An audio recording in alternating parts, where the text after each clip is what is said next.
Welcome, ladies and gentlemen, to PDAC 2024 here in Toronto. It's day 2. And we want to talk now to GoldMining and to Alastair Still, because one of the cheapest multi-million ounces in the portfolio, I think, in the universe. Crazy. Alastair, hi, how are you? Pleasure to be here. Thanks for having me on today. Yeah, thanks for taking the time. And as I'm a shareholder in the company, of course, because I see the value. But isn't that crazy? You have approximately 23 million gold equivalent ounces. And if I deduct your cash and your equity holdings, this is something around, let's call it $50 million maximum.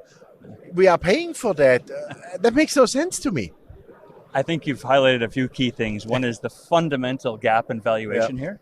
And we're not talking about one asset. We can argue what it's worth. We're talking about a whole portfolio of assets. So we've de-risked the portfolio. We're throughout the Americas with sizable assets in gold, with also about 20% exposure through copper. So 7 projects, each have over 1 million gold equivalent ounces, makes up a very robust portfolio. But underpinning that, as you mentioned, is we now have a very sizable equity portfolio of holdings, including major holdings in Gold Royalty Corporation, US GoldMining, and Nev Gold. And those assets alone are trading close to $150 million. And these are not, tiny juniors. These are companies trading on the NYC American and major exchanges. So they're liquid. We're long in the holdings, but it's underpinning the fundamental value of the company, I believe. Yeah, crazy. So that raises the question, what you got to do to lift the value?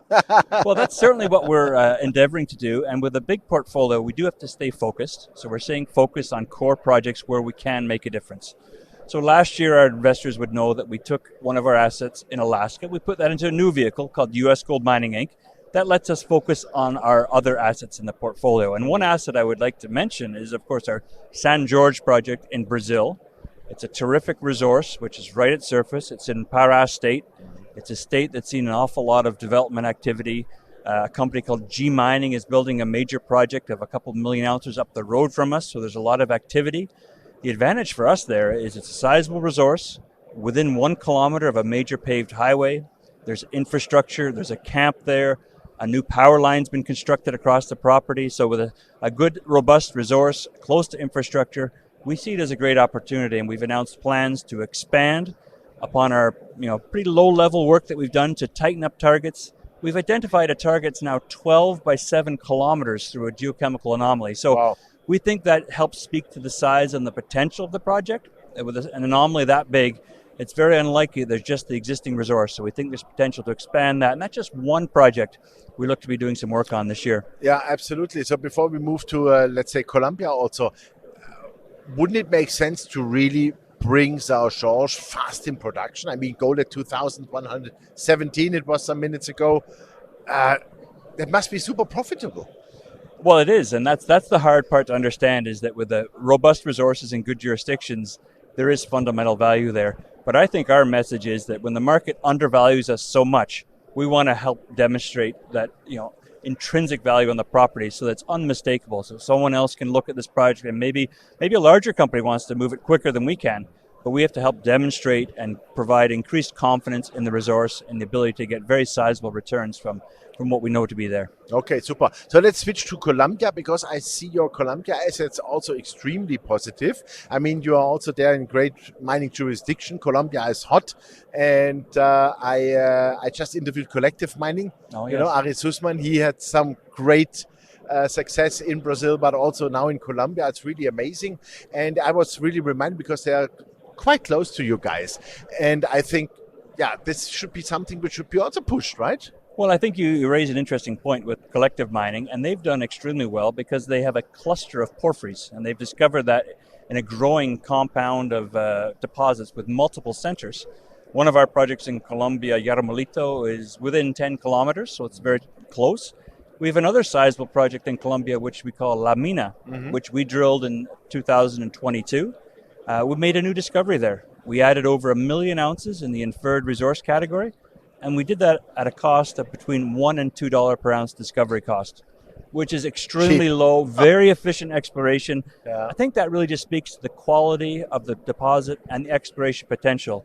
We also think La Mina is a cluster of porphyry centers. We found 3 that make up the existing resource. we think we can find additional ones to enhance the economics of that deposit as well. Okay, super. So that means there should be some monetizing events soon.